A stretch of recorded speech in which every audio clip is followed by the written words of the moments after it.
Cooker மூடியை திறந்ததும் இந்த மட்டன் குழம்போட வாசனை 10 வீட்டுக்கு மணக்கும்.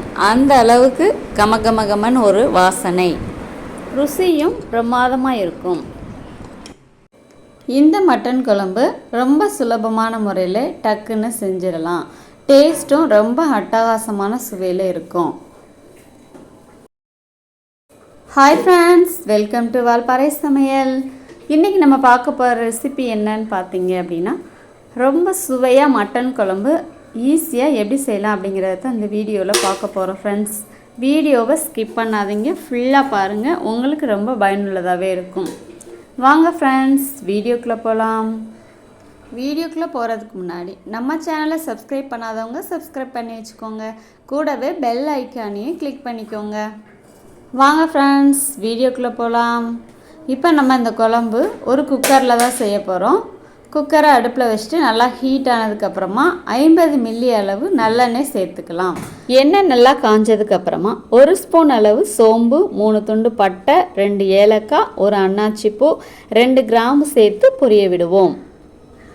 நம்ம நல்லெண்ணெயில் செய்யும்போது குழம்பு நல்ல ஒரு வாசனை கிடைக்கும். அதே மாதிரி டேஸ்ட்டும் ரொம்பவே கூடுதலாக இருக்கும். இப்போ நம்ம சேர்த்ததான பட்டை இதெல்லாமே பொரிஞ்சு வந்துருச்சு. சிறிதளவு கருவேப்பிலை சேர்த்துக்கலாம். கருவேப்பிலை சேர்த்து நல்லா பொரிஞ்சதுக்கப்புறமா ஒரே ஒரு பல்லாரி வெங்காயம், பெரிய வெங்காயம் கட் பண்ணி எடுத்து வச்சுருக்கேன். அதையுமே அடுத்ததாக நம்ம சேர்த்து பொன்னிறமாக ஆகும் வரைக்கும் வதக்கி எடுப்போம். ஹீட்டை மீடியம் ஃப்ளேம்லேயே வச்சுட்டு நம்ம இந்த வெங்காயத்தை வதக்கி எடுப்போம். சிலருக்கு எந்த மாதிரி குழம்பு வச்சு கொடுத்தாலும் ஏதாவது குறை சொல்லிகிட்டே இருப்பாங்க. நீங்கள் இந்த மாதிரி ஒரு தடவை உங்கள் வீட்டில் வச்சு கொடுங்க. கண்டிப்பாக இந்த சுவை அவங்களுக்கு ரொம்பவே பிடிக்கும். அந்த அளவுக்கு டேஸ்ட்டு ரொம்ப நல்லாயிருக்கும். திரும்ப திரும்ப இதே மாதிரி தான் மட்டன் குழம்பு உங்கள் வீட்டில் வைக்க சொல்லுவாங்க. அந்த அளவுக்கு சுவை பிரமாதமாக இருக்கும். இப்போ வெங்காயம் நல்லா வதங்கி வர்றதுக்காக 1 ஸ்பூன் அளவு தூள் உப்பு சேர்த்துக்கிறேன். உப்பு சேர்த்து வதங்கும்போது வெங்காயம் நமக்கு சீக்கிரமாக வதங்கி வரும். குழம்பு நமக்கு கம்மியாக தான் தேவைப்படுது, அதனால் தேங்காய் எதுவும் சேர்க்கவில்லை. ஒருவேளை உங்களுக்கு அதிகமான முறையில் குழம்பு தேவைப்படுது அப்படின்னா நீங்கள் தேங்காய் பால் கொஞ்சமாக சேர்த்து வச்சிங்க அப்படின்னா குழம்பு கொஞ்சம் அதிகமாக கிடைக்கும். இப்போ வெங்காயம் நமக்கு நல்லா வதங்கி வந்துருச்சு. அடுத்ததாக 2 ஸ்பூன் அளவு இஞ்சி பூண்டு பேஸ்ட்டு சேர்த்துக்கலாம். இது சேர்த்ததுக்கப்புறமா அடிப்பிடிக்காமல் நம்ம லோ ஃப்ளேம்லேயே வச்சுட்டு நல்லா பச்சை வாசனை போகிற வரைக்கும் இந்த மாதிரி கிளறி விடுவோம். கொஞ்சமாக புதினா இலைகளை நம்ம கிள்ளி எடுத்து வச்சுக்கலாம். அதையுமே இதில் சேர்த்துடலாம். நாம் இந்த குழம்பு குக்கரில் செய்கிறதுனால சட்டுன்னு செஞ்சு முடிச்சிடலாம். அதிக நேரமெல்லாம் எடுக்காது. இப்போ புதினா இலை சேர்த்து நல்லா வதங்கினதுக்கப்புறமா 2 தக்காளி, நல்லா பழுத்த தக்காளியாக எடுத்து கழுவி நீல வாக்கில் கட் பண்ணி எடுத்து வச்சுருக்கேன். அதையும் சேர்த்துடலாம். தக்காளி நல்லா கொஞ்சம் வேகட்டும். வேகிற வரைக்கும் நம்ம கொஞ்சம் வெயிட் பண்ணலாம். ஒரு 3 நிமிஷம் ஆச்சு. இப்போ நமக்கு தக்காளி நல்லா வெந்து வந்துருச்சு.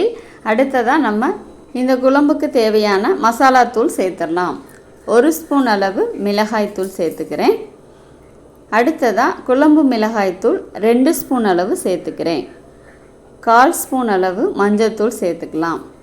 அவ்வளோதான். வேறு இதுக்கு நம்ம ஸ்பெஷலாக எந்த மசாலாவும் சேர்க்க போகிறதில்ல. இதை இந்த எண்ணெயிலே நல்லா வதக்கி விடுவோம். நல்லா வதங்கினதுக்கப்புறமா நம்ம சேர்க்க போகிறது 1/2 கிலோ மட்டன் தான் இதில் செய்ய போகிறோம். அதை நல்லா கழுவி எடுத்து வச்சுருக்கேன். அடுத்ததாக நம்ம இந்த மசாலா தூள் சேர்த்து ஒரு 2 நிமிஷம் கழித்து மட்டனை சேர்த்துடலாம். சேர்த்துட்டு நல்லா கலந்து விடுவோம். கலந்து விட்டுட்டு ஒரு 5 மினிட்ஸ் மட்டும் நம்ம இந்த மாதிரி லோ ஃப்ளேம்லேயே வச்சு குக் பண்ணிவிட்டு அடுத்ததாக நமக்கு எவ்வளோ தேவையோ அந்த அளவு தண்ணி சேர்த்துக்கலாம். தண்ணி சேர்த்துட்டு உப்பு தேவையான அளவு இருக்கா அப்படிங்கிறத நம்ம செக் பண்ணிவிட்டு மூடி போட்டு லோ ஃப்ளேம்லேயே வைக்கிறதா இருந்தால் ஒரு 3 விசில் விட்டால் போதும். இல்லை நம்ம அவசரமாக செய்யணும் அப்படின்னா ஹை ஃப்ளேம்லேயே வச்சு 6 விசில் வரைக்கும் நீங்கள் விட்டீங்க அப்படின்னா கறி நமக்கு நல்லா பூவாக வெந்து கிடைக்கும். ஒருவேளை உங்களுக்கு கிரேவியாக தேவைப்படுது அப்படின்னா ரொம்ப கம்மியாக இந்த அளவு கறி தெரிகிற அளவுக்கு இருந்து தண்ணி ஊற்றினா போதும். குழம்பாக உங்களுக்கு தேவைப்படுதுன்னா கொஞ்சம் அதிகமாகவே தண்ணி சேர்த்துட்டு மூடி போட்டு நம்ம விசில் விட்டுறலாம். இந்த மாதிரி லைட்டாக கொதி வந்தோடனே விசில் போட்டிங்க அப்படின்னா உங்களுக்கு டக்குன்னு குழம்பு ரெடி ஆயிரும். நான் லோ ஃப்ளேம்லேயே வச்சு 3 விசில் விட்டு அப்புறமா ப்ரெஷர்லாம் குறைஞ்சதுக்கப்புறமா குக்கர் ஓப்பன் பண்ணி உங்கள்கிட்ட காமிக்கிறேன். இதுக்கு மசாலாத்தூள் நம்ம எதுவும் வறுக்கிறதில்ல, தேங்காய் அரைக்கிறதில்ல, வேறு எந்த ஒரு பொடியுமே நம்ம சேர்க்குறதில்ல. நார்மலாக வீட்டில் இருக்கிற குழம்பு மிளகாய் தூள் வச்சு வச்சது தான். பாருங்கள், குழம்பு எவ்வளோ சூப்பராக வந்திருக்குன்னு பாருங்கள். நமக்கு ரெடி ஆயிடுச்சு. நல்லா எண்ணெய் பிரிஞ்சு வாசனையும் பார்த்திங்கன்னா 10 வீட்டுக்கு மணக்கிற அளவுக்கு வாசனையும் இருக்கும். அதே மாதிரி சுவையும் பிரமாதமாக இருக்கும். கண்டிப்பாக நீங்கள் இதே மாதிரி இதே அளவுகளோட உங்கள் வீட்டில் ஒரு நாள் செஞ்சு பாருங்கள். செஞ்சு பார்த்துட்டு மட்டன் குழம்பு எப்படி வந்துச்சுன்னு சொல்லி கமெண்டில் சொல்லுங்கள்.